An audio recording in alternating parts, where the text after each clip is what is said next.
আজিৰ ভিডিঅ'টোৰ জৰিয়তে আমি আলোচনা কৰি লম মুখ্যমন্ত্ৰী মহিলা উদ্যমিতা অভিযান আঁচনিৰ 10,000 টকা অনুদানৰ আবেদন পত্ৰৰ লগত গাঁঠিবলগীয়া বিজনেছ প্লেন ফাৰ্ম আৰু নন ফাৰ্ম আমি কেনে ধৰণে ফিল আপ কৰিব লাগিব। আজিৰ ভিডিঅ'টোৰ জৰিয়তে আপোনালোকে ফাৰ্ম আৰু নন ফাৰ্ম কেনে ধৰণে ফিল আপ কৰিব লাগিব সম্পূৰ্ণ কথা আজিৰ ভিডিঅ'টোৰ জৰিয়তে অৱগত কৰিম। বিজনেছ প্লেন ফাৰ্ম আৰু নন ফাৰ্মৰ লগতে 10,000 টকা অনুদানৰ ফৰ্মত খাখীৰ চহী কোনে কৰিব। যিহেতু আমালৈ নতুন আপডেট আহিছে যে খাখী চহীৰ ওপৰত খাখী চহী কোনে কৰিব লাগিব ইয়াৰ ওপৰতো আমি আলোচনা কৰিম আৰু ফৰ্মখনৰ লগত জড়িত বিভিন্ন প্ৰশ্ন উত্তৰ আমি আজিৰ ভিডিঅ'টোৰ জৰিয়তে আলোচনা কৰিম। ভিডিঅ'টো অকমান দীঘলীয়া হ'ব কিন্তু আপোনালোকে ভিডিঅ'টো সম্পূৰ্ণ চোৱাটো চেষ্টা কৰিব তেতিয়াহে আপোনালোকে যিখিনি প্ৰশ্ন কৰিছে ইয়াৰ উত্তৰসমূহ আজিৰ ভিডিঅ'টোৰ জৰিয়তে আপোনালোকে গম পাব।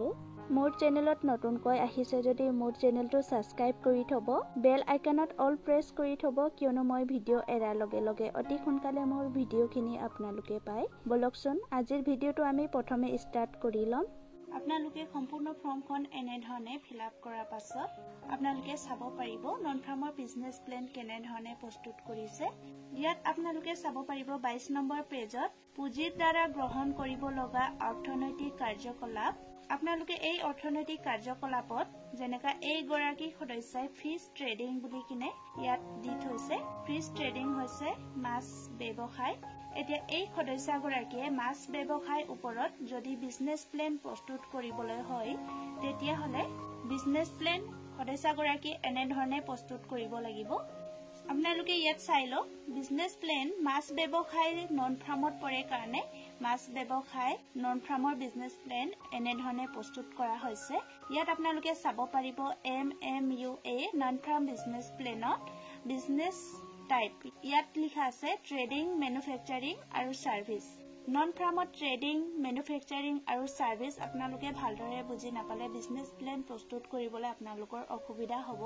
ট্ৰেডিং মানে হৈছে ক্ৰয় বিক্ৰয়। যদি সদস্যগৰাকীয়ে কিনি আনি আকৌ বিক্ৰী কৰে তেনেকুৱা যদি ব্যৱসায় কৰি আছে যেনে গেলামাল দোকান, কাপোৰ ব্যৱসায়, মাছ ব্যৱসায়, শাক পাচলি ব্যৱসায় এনেধৰণৰ বিজনেছক ট্ৰেডিং বিজনেছ বুলি কিনে কোৱা হয়। আৰু ইয়াত আপোনালোকে চাব পাৰিব মেনুফেকচাৰিং যদি সদস্যগৰাকীয়ে বনোৱা মেলা বা নিজে তৈয়াৰ কৰা যদি ব্যৱসায় কৰে তেতিয়া মেনুফেকচাৰিঙত পৰে।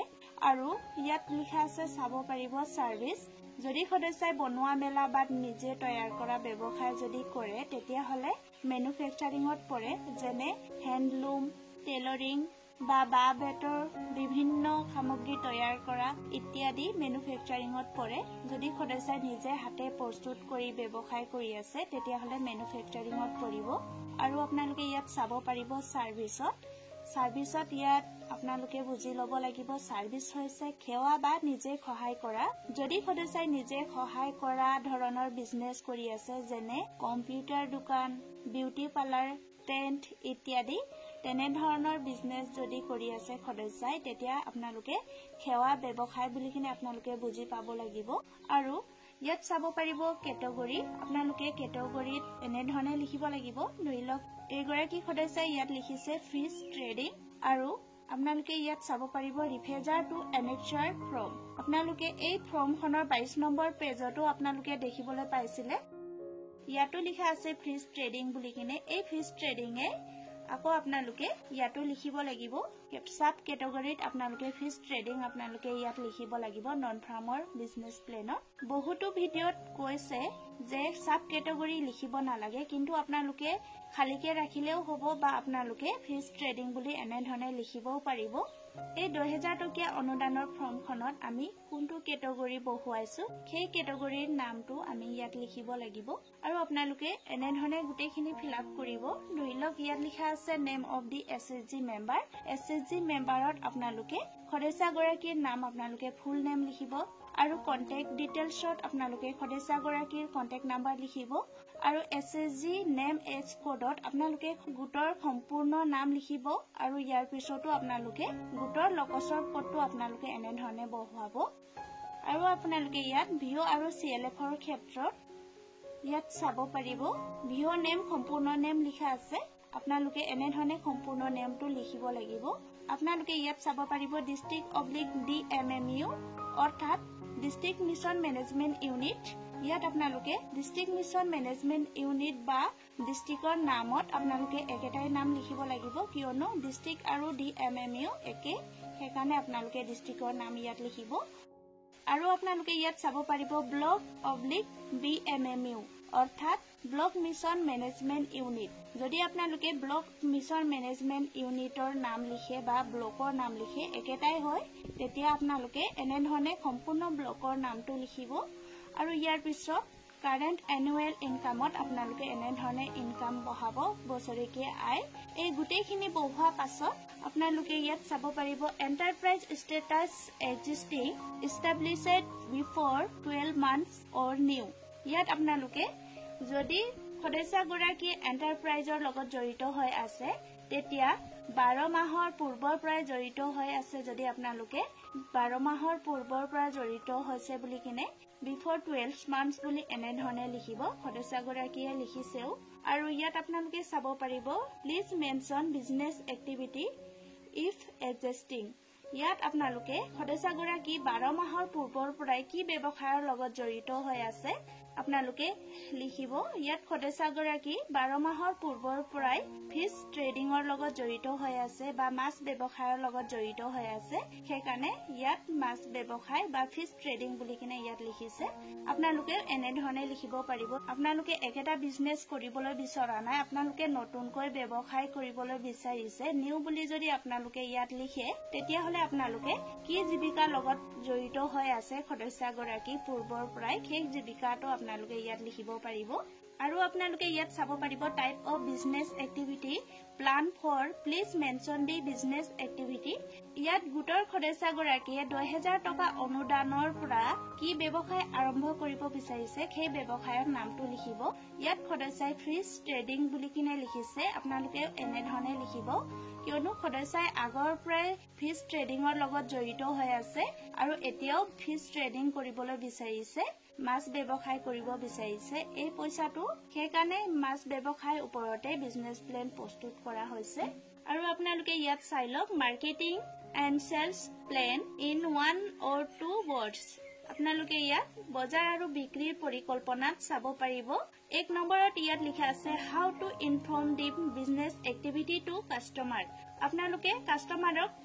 বিজনেসৰ বিষয়ে কেনে ধৰণে জনাব বিচাৰিছে আপোনালোকে ইয়াত বেনাৰো লিখিব পাৰিব ইয়াত সদস্যগৰাকীয়ে বেনাৰ লিখিছে নতুবা SHG মিটিং বা ভিও মিটিং বা আপোনালোকে নিজৰ ব্যৱসায়ৰ নামও আপোনালোকে ইয়াত লিখিব পাৰিব আৰু আপোনালোকে ইয়াত চাব পাৰিব 2 নম্বৰত where to sell the product 2 নম্বৰত সদস্যগৰাকীয়ে প্ৰডাক্টটো ক'ত সেল কৰিব বুলি ইয়াত লিখিছে আপোনালোকে ইয়াত সদস্যগৰাকীয়ে ইন্ডিভিজুৱেল শ্বপ এনে ধৰণেও লিখিব পাৰিব উইকলি মাৰ্কেট বা ডেইলি মাৰ্কেট ক'ত সদস্যগৰাকীয়ে প্ৰডাক্টটো সেল কৰিব য'ত সদস্যগৰাকীয়ে সেলিং কৰিব তাৰ নামটো আপোনালোকে ইয়াত লিখিব লাগিব কিয়নো এই গৰাকী সদস্যৰ নিজৰ দোকানতে সেল কৰিব সেইকাৰণে ইন্ডিভিজুৱেল শ্বপ বুলি কেনে ইয়াত লিখি থৈছে কিন্তু বেলেগ বেলেগ জায়গাত যদি আপোনালোকে বিক্ৰী কৰে তেতিয়া হলে আপোনালোকে উইকলি মাৰ্কেট দিব পাৰিব ডেইলি মাৰ্কেট দিব পাৰিব নতুবা লোকেল মাৰ্কেট নতুবা আপোনালোকে ঘৰে ঘৰে যদি বিক্ৰী কৰে আপোনালোকে ঘৰে ঘৰে বিক্ৰী কৰাও আপোনালোকে ইয়াত দেখুৱাব পাৰিব আৰু আপোনালোকে ইয়াত চাই লওক ফাইনান্সিয়েল প্লেন মানে বিত্তীয় পৰিকল্পনা projected business plan for 3 years আপোনালোকে 3 বছৰৰ কাৰণে বিজনেস প্লেন পৰিকল্পনা প্ৰস্তুত কৰিব লাগিব কিন্তু আমি এই ফৰ্মৰ লগত যদি আমি জমা দিবলৈ হয় তেতিয়া হলে আমি মাত্ৰ এবছৰৰ বিজনেস প্লেন এনে ধৰণে প্ৰস্তুত কৰি জমা দিব লাগিব আপোনালোকে ইয়াত চাব পাৰিব এ নম্বৰত লিখা আছে ইনভেষ্টমেন্ট আৰু বি নম্বৰত লিখা আছে এক্সপেন্সেস আৰু সি নম্বৰত লিখা আছে গ্ৰোথ প্ৰজেকচন আৰু ডি নম্বৰত লিখা আছে নেট প্ৰফিট আৰু ই নম্বৰত লিখা আছে total annual income of the member আপোনালোকে ইয়াত চাব পাৰিব ওয়ান ফাণ্ডস মানে হৈছে সদস্যগৰাকীয়ে নিজৰ পুঁজিৰ পৰা কিমান খৰচ কৰিব ওয়ান ফাণ্ড হৈছে সদস্যগৰাকীয়ে নিজৰ পুঁজিৰ পৰা কিমান খটাব ধৰি লওক সদস্যগৰাকীয়ে ইয়াত লিখা আছে 12000 টকাটো নিজৰ পুঁজিৰ পৰা খটাব বিচাৰিছে আৰু আপোনালোকে ইয়াত চাব পাৰিব গ্ৰেন্টস MMUA মুখ্যমন্ত্ৰী মহিলা উদ্যমিতা অভিযান আঁচনিৰ অনুদানৰ পৰা পাব সদস্যগৰাকীয়ে 10000 টকা আৰু আপোনালোকে ইয়াত চাব পাৰিব বেংক লোনছ মানে সদস্যগৰাকীয়ে বেংক লোনৰ পৰা কিমান টকা ইয়াত খটাব এই সদস্যগৰাকীয়ে বেংক লোনৰ পৰা টকা নখটাও কৈছে সেইকাৰণে 0 লিখিছে আপোনালোকে ইয়াত কিমান টকা বেংক লোনৰ পৰা খটাব লিখিব পাৰিব আৰু ইয়াত লিখা আছে আদাৰ প্লিজ স্পেসিফাইত সদস্যগৰাকীয়ে অন্যান্য ফালৰ পৰা কিমান খটাব ধৰি লওক 20000 টকা সদস্যগৰাকীয়ে খটাব বুলি কেনে ইয়াত লিখিছে এই নম্বৰত ইনভেষ্টমেন্ট আছিলে এই ইনভেষ্টমেন্ট খিনি গুটেইখিনি থিওকে যেতিয়া আমি যোগ কৰো 12000 10000 আৰু 20000 যেতিয়া আমি যোগ কৰো তেতিয়া টোটাল হ'ব 42000 এনে ধৰণে আপোনালোকে টোটালটো উলাব লাগিব এই টোটালৰ ঘৰৰ পুনে পুনে কিমান টকা টোটাল হৈছে আপোনালোকে ইয়াত বহাব এনে ধৰণে ইয়াত 42000 ওলাইছে আৰু আপোনালোকে ইয়াত বিট চাব পাৰিব এক্সপেন্সেস মানে খৰচত আপোনালোকে ইয়াত চাব পাৰিব ফিক্স কেপিটেল আৰু ইয়াত লিখা আছে ওয়াৰ্কিং কেপিটেল আৰু ইয়াত লিখা আছে আদাৰ এক্সপেন্সেস আপোনালোকে ফিক্স কেপিটেলত কি পৰে আপোনালোকে চাব পাৰিব furniture fix charge land machinery building এই গুটেখিনি ফিক্স চাৰ্জত পৰে এই ফিক্স চাৰ্জত যদি খটাব বিচাৰিছে সদস্যগৰাকীয়ে তেতিয়া হলে ইয়াত লিখিব লাগিব এই সদস্যগৰাকীয়ে 20000 লিখিছে আৰু এনে ধৰণে ওয়াৰ্কিং কেপিটেলত আপোনালোকে চাব পাৰিব ৰ মেটেৰিয়েল কেঁচা সামগ্ৰী সমূহত কিমান খটাব বা ইনভেন্টৰী ৰেন্ট ইলেক্ট্ৰিচিটি লেবাৰত সদস্যগৰাকীয়ে কিমান খটাব লিখিব ইয়াত সদস্যগৰাকীয়ে 20000 টকা খটাম বুলি কিনে লিখিছে আপোনালোকে এনে ধৰণে লিখিব পাৰিব এই ফিক্স কেপিটেলত সদস্যগৰাকীয়ে 20000 টকা খৰচ কৰিব বুলি লিখিছে আৰু ওয়াৰ্কিং কেপিটেলত সদস্যগৰাকীয়ে 20000 টকা খৰচ কৰিম বুলি কিনে লিখিছে আৰু আদাৰ এক্সপেন্সেছত অন্যান্য খৰচত সদস্যগৰাকীয়ে 2000 টকা খৰচ কৰিম বুলি কিনে লিখিছে এই গুটেইখিনি খৰচ যেতিয়া আমি যোগ কৰো ফিক্স কেপিটেলৰ 20000 ওয়াৰ্কিং কেপিটেলৰ 20000 আৰু আদাৰ এক্সপেন্সেছৰ 2000 টকা যেতিয়া আমি থিওকে যোগ কৰো তেতিয়া আমাৰ হ'ব 42000 টকা এই 42000 টকাটো আপোনালোকে টোটাল অফ বিৰ ঘৰত আপোনালোকে এনে ধৰণে লিখিব আপোনালোকৰ কিমান টোটাল হয় খৰচ আপোনালোকে এনে ধৰণে লিখিব আৰু এ আৰু বি আমাৰ দুটা সমান হ'ব লাগিব এ টোটালো ইয়াত লিখা আছে 42000 আৰু বি টোটালো লিখিছে ইয়াত 42000 এই দুটা সমান সমান হ'ব লাগিব আৰু সি নম্বৰত গ্ৰোথ প্ৰজেকচনত আপোনালোকে চাব পাৰিব ট্ৰেডিং বিজনেছৰ ঘৰত 60000 লিখা আছে কিয়নো সদস্যগৰাকীয়ে এই মাছ ব্যৱসায়ৰ যি বিজনেছ কৰিম বুলি কিনে কৈছে এই বিজনেছক ট্ৰেডিং বিজনেছ বুলি কিনে কোৱা হয় এই ট্ৰেডিং বিজনেছৰ পৰা যিমানখিনি লাভ হ'ব আপোনালোকে গ্ৰোথ প্ৰজেকচনত ট্ৰেডিংৰ ঘৰতে আপোনালোকে এনে ধৰণে লিখিব আৰু ৰেভিনিউ থ্ৰুট মেনুফেকচাৰিং এক্টিভিটিৰ পৰা যদি সদস্যগৰাকীয়ে মেনুফেকচাৰিং এক্টিভিটি কৰিছে তেতিয়া হলে কিমান টকা পাব এই ঘৰত লিখিব আপোনালোকে আৰু ৰেভিনিউ থ্ৰুট সাৰ্ভিস অফাৰত সদস্যগৰাকীয়ে যদি সাৰ্ভিসৰ ব্যৱসায় কৰিছে তেতিয়া হলে আপোনালোকে ইয়াত লিখিব এই সদস্যগৰাকীয়ে ট্ৰেডিংৰ ঘৰত 60000 টকাটো লিখিছে কিয়নো সদস্যগৰাকীয়ে ফিশ ট্ৰেডিং বিজনেছ কৰাৰ কাৰণে এই ট্ৰেডিংৰ ঘৰতে 60000 টকাটো লিখিছে কিয়নো মাছ ব্যৱসায় কৰাৰ পাছত সদস্যগৰাকীয়ে 60000 টকাটো লাভ পাব বুলি কিনে লিখিছে আপোনালোকেও এনে ধৰণে লিখিব পাৰিব ইয়াৰ পিছত যদি সদস্যগৰাকীয়ে মেনুফেকচাৰিং বিজনেছ কৰে মেনুফেকচাৰিংৰ ঘৰত লিখিব সাৰ্ভিসৰ বিজনেছ কৰিলে সাৰ্ভিসৰ ঘৰত লিখিব আৰু আপোনালোকে ইয়াত চাব পাৰিব আদাৰ ইনকামত সদস্যগৰাকীয়ে ইয়াত 10000 টকা লিখিছে এই 10000 আৰু 60000 যেতিয়া যোগ কৰা হয় তেতিয়া টোটাল হ'ব 70000 টকা সদস্যগৰাকীয়ে 60000 টকা ট্ৰেডিং বিজনেছৰ পৰা পালে আৰু 10000 টকা আদাৰ ইনকামৰ পৰা পালে এই দুটা প্লাস কৰাৰ পাছত মুঠ হল 70000 টকা আপোনালোকে এনে ধৰণে মুঠটো টোটাল অফ সি মুঠ ঘৰত আপোনালোকে এনে ধৰণে লিখিব আৰু আপোনালোকে ইয়াত চাব পাৰিব ডিট নেট প্ৰফিটত আপোনালোকে ইয়াত লিখা আছে সি মাইনাস বি আপোনালোকে ফৰ্মখনত পঢ়ি চাব পাৰিব সি মাইনাস বি আপোনালোকে গ্ৰোথ প্ৰজেকচন হৈছে আমাৰ সি আৰু বি হৈছে আমাৰ এক্সপেন্সেছ গ্ৰোথ প্ৰজেকচনৰ টোটালৰ পৰা আপোনালোকে এক্সপেন্সেছৰ টোটালটো আপোনালোকে যেতিয়া বিয়োগ কৰে তেতিয়া আমাৰ হ'ব নেট প্ৰফিট আপোনালোকে এই 70000 পৰা 42000 যেতিয়া বিয়োগ কৰে তেতিয়া হ'ব 28000 টকা এই সদস্যগৰাকীয়ে গ্ৰোথ প্ৰজেকচনৰ টোটাল পাইছে 70000 টকা এই 70000 টকাৰ পৰা টোটাল খৰচ 42000 যেতিয়া বিয়োগ কৰা হয় তেতিয়া হ'ব 28000 টকা এনে ধৰণে আপোনালোকে নেট প্ৰফিটটো উলাব পাৰিব আৰু ইয়াত লিখা আছে ই total annual income of the member in race current income plus net profit আপোনালোকে সদস্যগৰাকীৰ বছৰেকীয়া আয় উলিয়াবলৈ হলে আপোনালোকে কাৰেণ্ট ইনকামৰ লগত নেট প্ৰফিটটো আপোনালোকে যোগ কৰিব লাগিব, তেতিয়াহে আপোনালোকে বছৰেকীয়া আয় ওলাব পাৰিব। এই সদস্যগৰাকীৰ কাৰেণ্ট ইনকাম আছিলে 60,000 টকা আৰু এই বিজনেছ কৰি সদস্যগৰাকীয়ে লাভ পাব 28,000 টকা। এই 60,000 আৰু 28,000 যেতিয়া যোগ কৰা হয় তেতিয়া টোটেল হ'ব 88,000 টকা। এই 88,000 টকাটোৱে হৈছে সদস্যগৰাকীৰ এনুৱেল ইনকাম বা বছৰেকীয়া আয়। আপোনালোকে এই বছৰেকীয়া আয়টো উলিয়াবলৈ নাজানিলে কাৰেণ্ট ইনকাম প্লাছ নেট প্ৰফিটটো আপোনালোকে ইয়াত চাব পাৰিব। কাৰেণ্ট ইনকামৰ লগত নেট প্ৰফিট যেতিয়া যোগ কৰা হয় তেতিয়া বছৰেকীয়া আয়টো আপোনালোকে এনেধৰণে উলিয়াব পাৰিব। আৰু এই নেট প্ৰফিট আৰু বছৰেকীয়া আয় উলিওৱা ধৰণটো নন ফাৰ্মৰ trading business, manufacturing business, service business, গোটেইখিনি বিজনেছৰ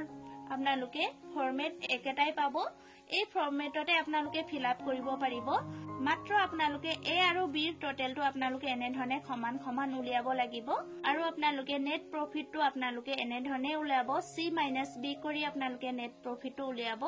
total annual income of the মেম্বাৰটো আপোনালোকে current income plus net profit কৰি আপোনালোকে এনেধৰণে উলিয়াব লাগিব। কিয়নো নন ফাৰ্মত এই ট্ৰেডিং, মেনুফেকচাৰিং আৰু সাৰ্ভিসৰ ব্যৱসায় যদি আপোনালোকে কৰিব বিচাৰিছে প্ৰতিগৰাকী সদস্যৰ ক্ষেত্ৰত আপোনালোকে এইটোৱে ফৰ্মখন ফিল আপ কৰিব লাগিব। এনেধৰণে আপোনালোকে নন ফাৰ্মৰ ওপৰত বিজনেছ প্লেনিং কৰি সদস্যগৰাকীয়ে ইয়াত সহি কৰিব লাগিব। আৰু আমি ফাৰ্মৰ বিজনেছ প্লেন কেনেধৰণে প্ৰস্তুত কৰিব লাগিব আৰু ফাৰ্মত কি কি পৰে আপোনালোকে ভিডিঅ'টো শেষলৈকে চোৱাটো চেষ্টা কৰিব, কিয়নো আমি ফাৰ্মৰ ওপৰত আলোচনা কৰাৰ পাছতো আমি খাখীৰ সহিৰ ওপৰতো আমি আলোচনা কৰিম। আৰু আপোনালোকে ফাৰ্মৰ বিজনেছ প্লেন প্ৰস্তুত কৰিবলৈ যাওঁতে ফাৰ্মত কি কি পৰে আপোনালোকে আগধৰি বুজি ল'ব লাগিব। পশু পক্ষীৰ লগত জড়িত, জীৱ জন্তুৰ লগত জড়িত যদি সদস্যই জীৱিকা কৰিব বিচাৰিছে তেতিয়া ফাৰ্মত পৰে। তেতিয়া সদস্যগৰাকীয়ে ফাৰ্মৰ বিজনেছ প্লেনটো প্ৰস্তুত কৰিব লাগিব। ফাৰ্মৰ বিজনেছ প্লেনৰ ওপৰত আপোনালোকক ইতিমধ্যে আপোনালোকৰ মাজত মই ভিডিঅ' লৈ আহিছো। সেই ভিডিঅ'টোৰ জৰিয়তেও আপোনালোকে ফাৰ্মৰ বিজনেছ প্লেনটো প্ৰস্তুত কৰিব পাৰিব। আৰু ফাৰ্মত বিভিন্ন ভাগ আছে, যেনে পিগাৰী, গোটাৰী, পল্ট্ৰি, এগ্ৰিকালচাৰ, হৰ্টিকালচাৰ। এই গোটেইখিনি বিজনেছ প্লেনৰ আপোনালোকে উত্তৰ কেনেধৰণে ওলাব লাগিব বা টোটেল প্লাছ মাইনাছ আপোনালোকে কেনেধৰণে কৰিব লাগিব ইয়াৰ ওপৰতে আমি আজি আলোচনা কৰি লম। আপোনালোকে ইয়াত ফাৰ্মৰ বিজনেছ প্লেন প্ৰস্তুত কৰোঁতে আপোনালোকে ইয়াত চাব পাৰিব সদস্যগৰাকী এই 10,000 টকা অনুদানৰ পৰা কি জীৱিকা কৰিব বিচাৰিছে ইয়াৰ ওপৰতে বিজনেছ প্লেন প্ৰস্তুত কৰিব লাগিব। এই সদস্যগৰাকীয়ে যেনে গোটাৰী জীৱিকাত খটাব বিচাৰিছে 10,000 টকাটো, সেইকাৰণে ইয়াত গোটাৰী লিখা আছে। সদস্যগৰাকী এই 22 নম্বৰ ঘৰত লিখিছে গোটাৰী জীৱিকা কৰিব বুলি কিনে ইয়াত লিখা আছে। এই গোটাৰীৰ ওপৰতে সদস্যগৰাকীয়ে বিজনেছ প্লেন প্ৰস্তুত কৰিব লাগিব। Name of the business which is being plan to start. সদস্যগৰাকীয়ে এই 10,000 টকা অনুদানৰ পৰা কি ব্যৱসায় আৰম্ভ কৰিব এই ব্যৱসায়ৰ ওপৰত এনেধৰণে বিজনেছ প্লেন প্ৰস্তুত কৰিব লাগিব। যেনেকা ফৰ্মত লিখিছে গোটাৰী, তেনেকৈ গোটাৰীৰ ওপৰতে বিজনেছ প্লেন প্ৰস্তুত কৰিব লাগিব। বিজনেছ প্লেন প্ৰস্তুত কৰোঁতে আপোনালোকে প্লাছ মাইনাছ কেনেধৰণে কৰিব লাগিব আপোনালোকে ইয়াৰ ওপৰতহে কথাখিনি বুজি লওক, কিয়নো বিজনেছ প্লেন বহুত প্ৰকাৰৰ আছে ফাৰ্মৰ। ইয়াত লিখা আছে টাইপ অফ বিজনেছ, বিজনেছৰ প্ৰকাৰটো আপোনালোকে ইয়াত চাব পাৰিব। প্ৰডাকশ্যন, সাৰ্ভিস আৰু ট্ৰেডিং। প্ৰডাকশ্যনত সৰুকে আপোনালোকে ৰাইট চিন সৰুকে টিক দিব। আৰু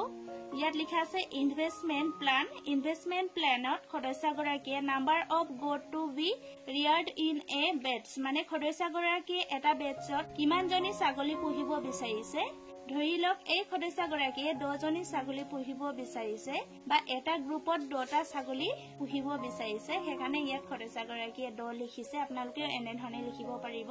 আৰু ইয়াত আপোনালোকে চাব পাৰিব গোট কাইট, ছাগলী পোৱালিত কিমান খৰচ কৰিব। ইয়াত আপোনালোকে ইউনিট প্ৰাইচত দাম লিখিব, ইউনিট ৰিকুৱাৰ্ডত পৰিমাণ লিখিব বা সংখ্যা লিখিব। আৰু আপোনালোকে টোটেল কাষ্টত লিখিব ইউনিট প্ৰাইচ আৰু ইউনিট ৰিকুৱাৰটো যেতিয়া আপোনালোকে পূৰণ কৰে তেতিয়া আপোনালোকে টোটেল কাষ্ট ওলাব পাৰিব। এনেধৰণে ফিড বা দানাত কিমান টকা আপোনালোকে ইনভেষ্ট কৰিব ইয়াৰ ওপৰতো আপোনালোকে প্লেনিং কৰিব। দানাৰ দাম কিমান আৰু দানাৰ পৰিমাণ কিমান লাগিব আৰু টোটেল কাষ্টটো আপোনালোকে ইয়াত লিখিব। আৰু মেডিচিনও আপোনালোকে পৰিকল্পনা কৰিব লাগিব মেডিচিনৰ দামটো কিমান আৰু মেডিচিনৰ পৰিমাণটো কিমান লাগিব আৰু টোটেল কাষ্টটো কিমান এনে ধৰণে গোটেইখিনি ইউনিট প্ৰাইচৰ লগত ইউনিট ৰিকোয়াৰ্ড যেতিয়া আপোনালোকে পূৰণ কৰে তেতিয়া আপোনালোকে টোটেল কাষ্ট ওলাব পাৰিব যদি আপোনালোকে ফাৰ্মৰ ওপৰত অনন্য বিজনেস প্ল্যান প্ৰস্তুত কৰিছে আপোনালোকে ইয়াৰ পিছত ইউনিট প্ৰাইচ কিমান হ'ব আপোনালোকে ইয়াত লিখিব ইউনিট ৰিকোয়াৰ্ড কিমান হ'ব আপোনালোকে লিখিব পৰিমাণটো আপোনালোকে লিখিব সৰ্বমুঠ ইনভেষ্টমেন্টটো কিমান হ'ব এই আপোনালোকে টোটেল কাষ্টৰ ঘৰত লিখিব ধৰি লওক ছাগলীজনীৰ পোৱালিৰ ক্ষেত্ৰত 1400 টকাটো দাম হল আৰু ইয়াত লিখা আছে ইউনিট ৰিকোয়াৰ্ডৰ ঘৰত 8 জনী ছাগলী পোৱালি কিনিব বিচাৰিছে এই 1400 টকা আৰু 8 যেতিয়া আমি পূৰণ কৰো তেতিয়া হ'ব টোটেল কাষ্ট এনে ধৰণে 11200 টকাটো টোটেল কাষ্ট হ'ব এনে ধৰণে গোটেইখিনি ফাৰ্মৰ যেতিয়া আপোনালোকে বিজনেস প্ল্যান কৰে উলোৱা নিয়মখিনি একেটাই হয় আপোনালোকে দামৰ লগত পৰিমাণটো আপোনালোকে পূৰণ কৰিব লাগিব আৰু ইয়াত আপোনালোকে চাব পাৰিব টোটেল ইনভেষ্টমেন্ট আপোনালোকে উলাবলৈ যাওতে টোটেল কাষ্ট খিনি থিয়কে যোগ কৰিব লাগিব ইয়াত লিখা আছে 11200 টকা আৰু ইয়াত লিখা আছে 6000 টকা আৰু ইয়াত লিখা আছে 1800 টকা এই গোটেইখিনি যেতিয়া থিয়কে যোগ কৰা হয় তেতিয়া টোটেল হ'ব 19000 টকা এনে ধৰণে আপোনালোকে ফাৰ্মৰ প্ৰতিটো ইনভেষ্টমেন্টৰ ক্ষেত্ৰত আপোনালোকে এনে ধৰণে টোটেল ইনভেষ্টমেন্টটো উলাব পাৰিব আৰু ফান্ড ডিটেইলত আপোনালোকে ইয়াত প্লেনিং কৰিব লাগিব ফান্ড ডিটেইলৰ ক্ষেত্ৰত ফান্ড ফ্ৰম MMUA আঁচনিৰ পৰা আপোনালোকে পাব 10000 টকা আৰু সেলফ কন্ট্ৰিবিউশনত লিখিছে 9000 টকা আৰু ইয়াত টোটেলত লিখিছে 19000 টকা এই 19000 টকাটো যেতিয়া আপোনালোকে ইনভেষ্টমেন্ট লিখিছে আপোনালোকে ইনভেষ্টমেন্টত আপোনালোকে 19000 টকা যেতিয়া লিখিছে এই 19000 টকাটো আপোনালোকে কৰ পৰা গোটাব ইয়াৰ ওপৰতো আপোনালোকে প্লেনিং কৰিব লাগিব MMUA ফান্ডৰ পৰা পাব সদস্যগৰাকীয়ে 10000 টকা আৰু সদস্যগৰাকীয়ে নিজৰ পৰা খটাব 9000 টকা এই 10000 আৰু 9000 যেতিয়া যোগ কৰা হয় 19000 টকা হ'ব আমি টোটেল ইনভেষ্টমেন্টত পাইছিলো 19000 টকা ফান্ড ডিটেইলৰ টোটেলটো আমি 19000 টকা পাইছো এনে ধৰণে আপোনালোকে টোটেল ইনভেষ্টমেন্ট আৰু টোটেল ফান্ড ডিটেইলটো এনে ধৰণে সমান ওলাবই লাগিব ফাৰ্মৰ প্ৰতিটো বিজনেস প্ল্যানতে আপোনালোকে এনে ধৰণে সমান ওলাব লাগিব আৰু আপোনালোকে ইয়াত চাব পাৰিব মাৰ্কেটিং এণ্ড সেলস প্ল্যান বজাৰ আৰু বিক্ৰীৰ পৰিকল্পনাটো আপোনালোকে প্ৰডাক্টৰ নামখিনি আপোনালোকে এনে ধৰণে চাব পাৰিব প্ৰডাক্টত যেনেকা মিট ধৰি লওক ছাগলী মাংসত ইয়াত এক্সপেক্টেড প্ৰডাকচন আপোনালোকে ছাগলী মাংস কিমান উৎপাদন কৰিব ইয়াৰ ওপৰত আপোনালোকে প্লেনিং কৰিব লাগিব সদস্যগৰাকীয়ে 45 কেজি ছাগলী মাংস উৎপাদন কৰিম বুলি কিনে ইয়াত লিখিছে আৰু এভাৰেজ সেলস প্ৰাইজত সদস্যগৰাকীয়ে 800 টকাকৈ ছাগলী মাংস বিক্ৰী কৰিম বুলি কিনে ইয়াত লিখিছে আৰু ইয়াত টোটেলত লিখা আছে 36000 টকা এই 36000 টকাটো কৰ পৰা পাইছে আপোনালোকে বুজি ল'ব লাগিব প্ৰত্যেক ফাৰ্মৰ বিজনেস প্লেনিংৰ ওপৰত আপোনালোকে এনে ধৰণে লিখিব লাগিব কিয়নো সদস্যগৰাকীয়ে 45 কেজি মিট বিক্ৰী কৰিব মাংস বিক্ৰী কৰিব 800 টকাকৈ যেতিয়া 45 আৰু 800 টকা পূৰণ কৰা হয় তেতিয়া total sales of turnover হ'ব 36000 টকা আপোনালোকে পূৰণ কৰিও চাব পাৰিব আৰু আপোনালোকে ইয়াত দেখিবলৈ পাইছে এক্সপেক্টেড এডিশনাল ইনকাম পাৰ ইয়াৰ সদস্যগৰাকী এটা বছৰত কিমান ইনকাম কৰিব ইয়াত লিখা আছে 17000 টকা এই গোটেইখিনি বিজনেস কৰাৰ পাছত সদস্যগৰাকীয়ে 17000 টকা লাভ পাব বুলি এনে ধৰণে লিখিছে আপোনালোকে এনে ধৰণে লিখিব আপোনালোকে মনত ৰাখিব টোটেল সেলস টাৰ্ন ওভাৰৰ পৰা ইনভেষ্টমেন্ট যেতিয়া বিয়োগ কৰে তেতিয়া এক্সপেক্টেড এডিশনাল ইনকামটো আপোনালোকে এনে ধৰণে প্ৰতিটো ফাৰ্মৰ বিজনেস প্লেনৰ ক্ষেত্ৰতে আপোনালোকে উলিয়াব লাগিব মাত্ৰ আপোনালোকে নেম অফ দি ৰ মেটেৰিয়েলত আপোনালোকে সদস্যগৰাকীয়ে কি ইনভেষ্টমেন্ট প্লেনিং কৰিছে সেই বস্তুকিটাৰ নামহে আপোনালোকে বেলেগ লিখিব লাগিব আৰু দাম আপোনালোকে বেলেগকে লিখিব লাগিব পৰিমাণো আপোনালোকে বেলেগকে লিখিব লাগিব টোটেল ইনভেষ্টমেন্ট আৰু ফান্ড ডিটেইলৰ টোটেলটো আপোনালোকে প্ৰতিটো ফাৰ্মৰ বিজনেস প্লেনৰ ক্ষেত্ৰত এনে ধৰণে সমান ওলাব মাৰ্কেটিং এণ্ড সেলস প্লেনত যেনেকৈ টোটেলটো 36000 ওলাইছে এই 36000 পৰা যেতিয়া 19000 আপোনালোকে বিয়োগ কৰে তেতিয়া হ'ব 17000 টকা এনে ধৰণে আপোনালোকে প্ৰতিটো ফাৰ্মৰ বিজনেস প্লেনত প্লাস মাইনাস এনে ধৰণে কৰিব লাগিব আৰু সদস্যগৰাকীয়ে এনে ধৰণে ইয়াত সহি কৰিব সিগনেচাৰ অফ দি SHG মেম্বাৰৰ ওপৰত সদস্যগৰাকীয়ে সহি কৰিব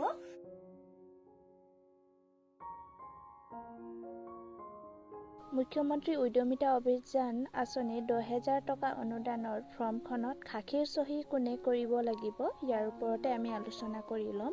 যদি আপোনালোকে ফৰ্মখন ইংলিছত ফিলআপ কৰিছে তেতিয়াহ'লে আপোনালোকে ইংলিছৰ সংকল্প পুৰাব লাগিব আৰু ইংলিছৰ সংকল্পৰ